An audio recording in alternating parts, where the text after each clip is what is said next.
Hi all welcome to Blasters arena. ഈ സീസണിലെ മോശം പ്രകടനത്തെ തുടർന്നായിരുന്നു കേരള ബ്ലാസ്റ്റേഴ്സ് മുഖ്യ പരിശീലകനായ മിഖേൽ സ്റ്റാറയെ സീസണിൻ്റെ മധ്യത്തിൽ വെച്ചുകൊണ്ട് പുറത്താക്കിയത്.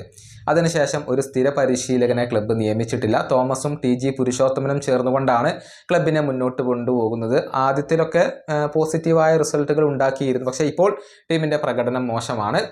ഏതായാലും പരിശീലകരുടെ കാര്യത്തിലുള്ള പ്ലാനുകളും അതുപോലെ തന്നെ ഇതുവരെ ചെയ്ത കാര്യങ്ങളുമെല്ലാം ക്ലബിൻ്റെ സ്പോർട്ടിംഗ് ഡയറക്ടറായ സ്കിൻകിസ് ഇപ്പോൾ വിവരിച്ചിട്ടുണ്ട്. അതായത് എന്തുകൊണ്ടാണ് ഒരു പരിശീലകനെ കൊണ്ടുവരാത്തത്, എന്തൊക്കെയാണ് പ്ലാനുകൾ എന്നായിരുന്നു ഇദ്ദേഹത്തോട് ചോദിച്ചിരുന്നത്. ചില പരിശീലകരുമായി സംസാരിച്ചിട്ടുണ്ട് എന്ന് അദ്ദേഹം പറഞ്ഞിട്ടുണ്ട്. പ്ലാൻ എ മുതൽ പ്ലാൻ ഡി വരെ തങ്ങളുടെ പക്കലുണ്ട് എന്നാണ് സ്കിൻകിസ് ഇപ്പോൾ പറഞ്ഞിട്ടുള്ളത്. അതായത് കൃത്യമായ പ്ലാൻ ഇപ്പോൾ ക്ലബിനുണ്ട്. അദ്ദേഹത്തിന്റെ വാക്കുകൾ ഇങ്ങനെയാണ്: നിലവിൽ ഞങ്ങളോടൊപ്പം തോമസും പുരുഷോത്തമനും ഉണ്ട്. അവർ തങ്ങളുടെ ജോലി നല്ല രീതിയിൽ നിർവഹിക്കുന്നുണ്ട്. ഞങ്ങൾ ചില പരിശീലകരുമായി സംസാരിച്ചിരുന്നു. മുൻപ് ഇന്ത്യയിൽ വർക്ക് ചെയ്ത പരിശീലകരുമായി സംസാരിച്ചിരുന്നു. കൂടാതെ പുതിയതായി വരുന്നവരോടും ഞങ്ങൾ സംസാരിച്ചിരുന്നു. പക്ഷെ അവിടെ ഡീലുകൾ ഒന്നും നടന്നില്ല.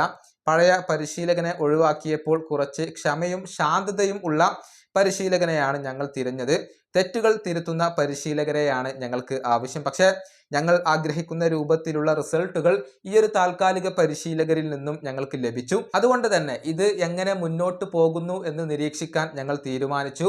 ഭാവിയിൽ എന്താണ് സംഭവിക്കുക എന്നുള്ളത് നമുക്ക് നോക്കാം. ഞങ്ങളുടെ മുന്നിൽ ഓപ്ഷനുകൾ റെഡിയാണ്. ഞങ്ങൾക്ക് പ്ലാനുകൾ ഉണ്ട്. പ്ലാൻ എ മുതൽ പ്ലാൻ ഡി വരെയുള്ള പ്ലാനുകൾ ഞങ്ങളുടെ കൈവശമുണ്ട്.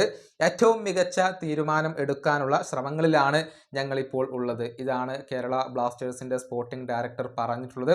അതായത് അടുത്ത സീസണിൽ ഒരു മുഖ്യ പരിശീലകൻ വരും, ഒരു മികച്ച പരിശീലകനെ തന്നെ കൊണ്ടുവരും എന്ന ഒരു ഉറപ്പാണ് അദ്ദേഹം നൽകിയിട്ടുള്ളത്. ഒരുപാട് ഓപ്ഷനുകൾ തങ്ങളുടെ മുന്നിലുണ്ട് എന്ന കാര്യം ഇപ്പോൾ സ്കിൻകിസ് പറഞ്ഞിട്ടുണ്ട്.